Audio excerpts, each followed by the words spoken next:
Rally, John Lee. Okay. We're talking about Chris Eubank and Nigel Benn. Okay, so two British fighters came up in the 80s, really shot to fame, started winning world titles and whatnot in the 90s, early 90s. And again, you've got a perception of Chris Eubank as posh and, you know, far more intelligent and educated, and Nigel Benn, pure street kid. Now, actually, Chris Eubank was a poor street kid and was far worse in terms of getting in trouble, breaking the law, you know, what we call a rum cunt, proper rum cunt in London, far worse than Nigel Benn. To the point where his father took him to New York to get him the fuck out of London because he was uncontrollable and he was going down, he was staying down, and he was a bad lad. And his brothers weren't much better. Nigel Benn was a shoplifter. Did a bit of this, did a bit of that. He got a GBH, grievous bodily harm, which you could get for 2 good cracks in a back alley. I don't know what he did, but I don't think he wasn't involved in crime. Just a bit naughty. And so that dynamic is wrong. People have got that the wrong way round. And Chris Eubank went to New York, and he was a troublesome kid out there as well. And he was only the boxing, and he did it the proper Rocky way. I mean, he used to carry the buckets in the gym in New York and position them under the holes in the roof so they collect the water and all that. Proper. And he came up rough, Chris Eubank. All this kind of way of talking is affected. He's learned to talk like that. He talks like that deliberately because he doesn't want to talk the way that he was brought up to talk, in a sense, or the way that his environment would have produced him to talk. He doesn't want to be that. He's decided to be something else. And I think that's where people disconnect from him. They feel like he's not genuine. They feel like he's fake. I disagree. I think he's being the way he feels. Nigel Benn there's no pretense. He's not complicated, particularly Nigel. Not in the way he fights, not in the way he talks. Nothing against Nigel Benn at all. But I remember when Chris Eubank was coming through, everyone hated him. And he was the pantomime villain. But I didn't feel that way at all. I liked him. I liked his style. I liked his swagger. I liked his poses, you know. I thought he brought something to the game that was missing. It was refreshing. You know, it gave the boxing world a slap up the fucking side of the head because apart from Mike Tyson, there wasn't that much going on in the boxing world. Nobody really had any attitude. I mean, Mike Tyson had loads, but he didn't have showmanship. You know what I mean? He was box office, but he didn't have a persona as such that he cultivated. He just was an hard bastard in black shorts. But Chris Eubank, he had some show to him. He had some swagger, you know what I mean? And I thought the game needed that. And without him, I don't think Nigel Benn's fuck off, I'm just Nigel Benn would have really been what it was.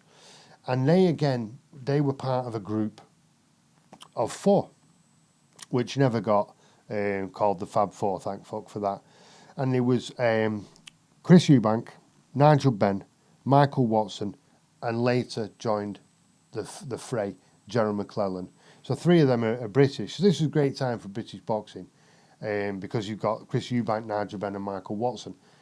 Now, Michael Watson was never really included in all this because he wasn't box office and he didn't have an aura. He wasn't promoted in any particular way. He was a good person. He was a nice fella. He was a really good boxer. Nobody really wanted to get in the ring with him. But he didn't have any kind of pantomime identity that you might associate with American wrestling, for example, or the Eubank-Benn dichotomy that they had going.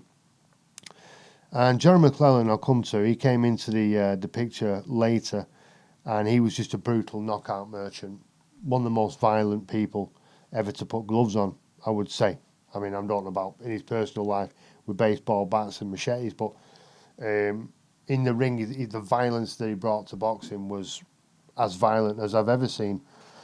And so we're beginning 1989, and Nigel Benn he's a 20-odd fights, knocking everyone out.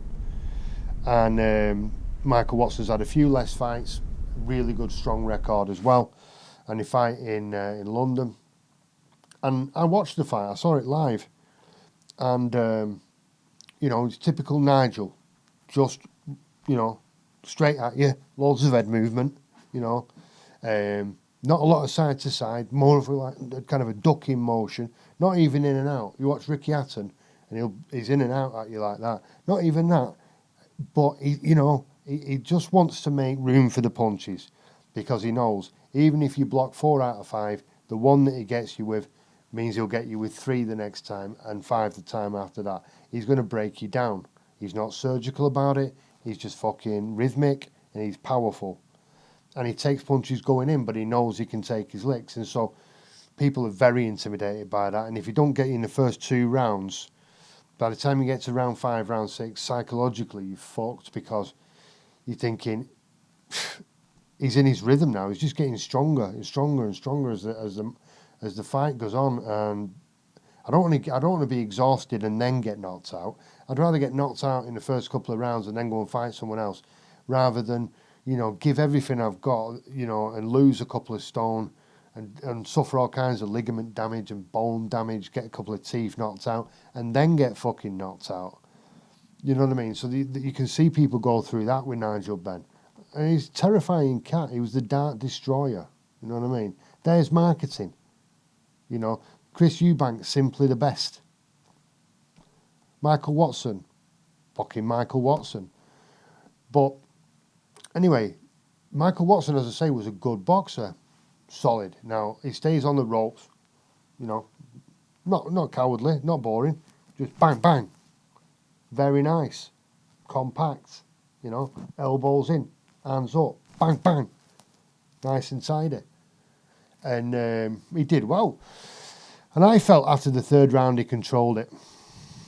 I always felt like he was a dark horse. And in the 6th round, Nigel's just walking onto his licks, and he was taking his licks, and he got knocked the fuck out. I mean, he got out. There's controversy again.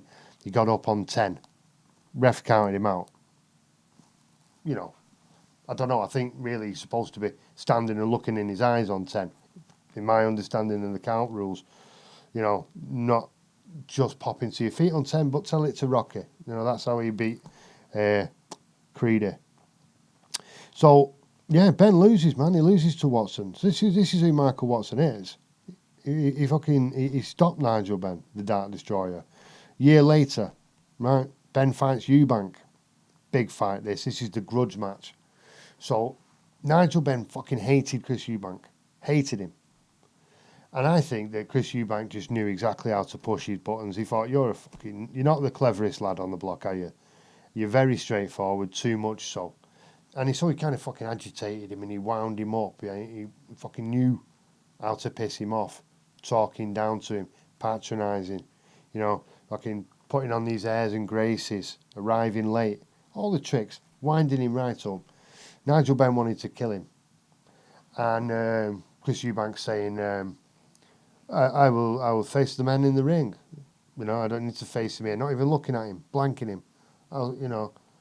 And he's always slagging off boxing. Boxing's a brutal sport. I don't watch it. It's tedious. It's fucking boring. But then at the same time, he'd turn around and call him out. So this is why I'm talking more about Eubank, because I thought Eubank, he brought more to it than Ben in that way. So Ben would just, I'll fucking knock you out. I'll fucking get him in the ring. I'll fucking kill him. Come and fight me. Come and fight me. That's how he talked. Come and fight me anytime you want. I'll fight you. Like that.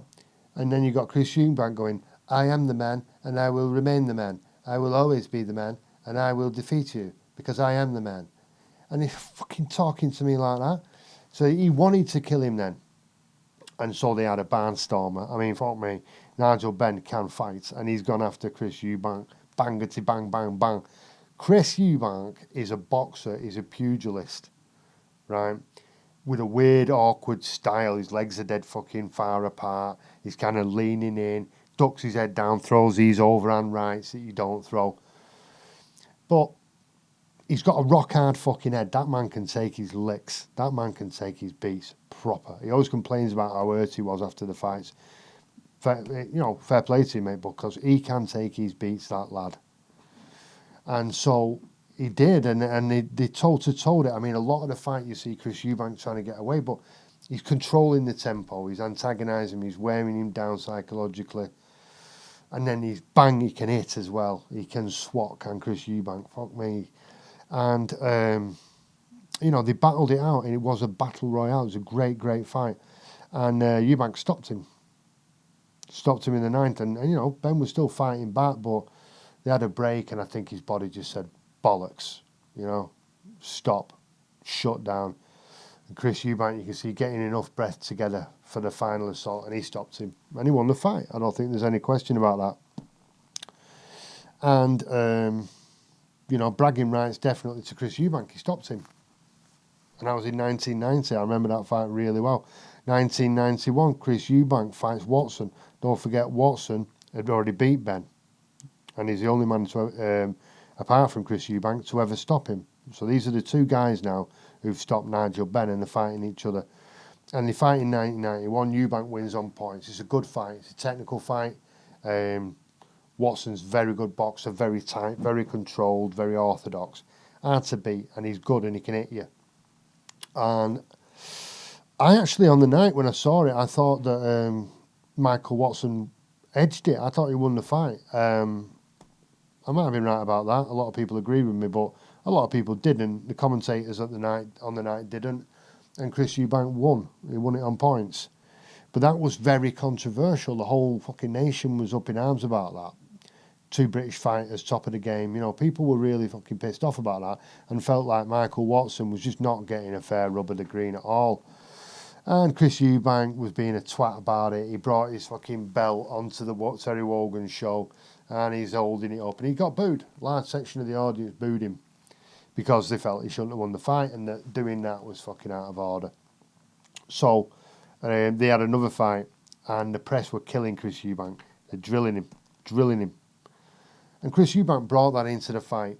And Michael Watson, I think, was a better boxer, to be fair. And they're going through the rounds, and Watson's, you know, solid again. He's just really hard to beat. It's like if you've got a really boring character, to be fair, I mean, much love to Michael Watson, but like a boring character on a fighting game, Tekken or whatever, but that was just really hard to beat. I would say that's Michael Watson. He's a lovely man, fantastic person, really good boxer, like I say, but not exciting particularly to watch. And as we're going through the rounds, you know, he's becoming more and more dominant. And we get into the 11th round, and he's turning it up now, Michael Watson. Chris Eubank's looking more and more kind of desperate. He's looking tired. He's loose. He's lost his control and his stance, which is fundamental to his game. And he gets caught. You know, Watson catches him, puts him down, spins him, puts him down. His legs have gone. His hands and knees on the floor. And then he gets up. He does get up. And as he gets up, he's not looking great. Michael Watson steps in. Bang. Uppercut. Normally you would celebrate. And he staggered back, and he's gone down. And the refs let him get up. And he's standing there, and he's looking at him. And I remember looking at it thinking there's something wrong with him. He looked upset. He looked emotional to me. And I didn't understand that. Yeah, hurt, knackered, whatever, but not upset.